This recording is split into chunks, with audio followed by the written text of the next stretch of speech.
Kaya pala siya iyak ng iyak oh, kasi dumugo yung bunganga niya. Nasagasaan po ito oh. Nasagasaan po yan siya. Wawa ay. Nasagasaan po siya oh.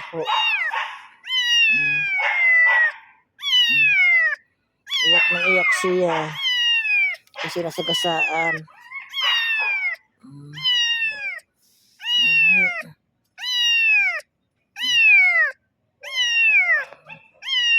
Iyak siya ng iyak kasi nasagasaan siya. Nasagasaan na ito sa ilong.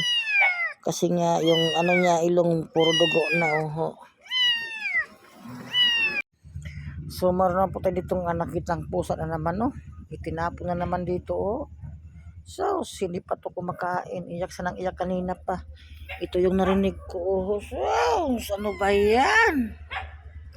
Sino ba nagtapon sa'yo? Ha? Ikaw eh. Sino nagtapon?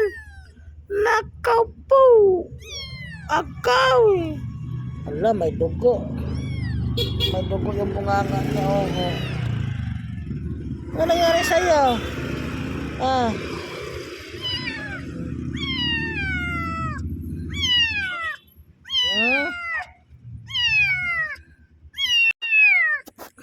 So iyak siya ng iyak no kasi nga puro na dugo yung kanyang ilong oh. Nasagasaan ata to eh. Iyak na siya ng iyak. Wawa oy, umiiyak na siya. Masakit to eh.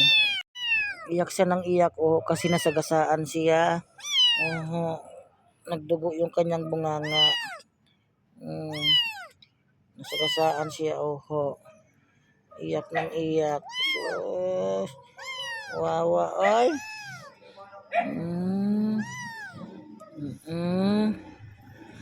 Iyak ng iyak siya. Sino kayang nagtapon sa kanya? Nasagasaan siya. Hindi pa naman siya kumakain. Wawa ay. Na.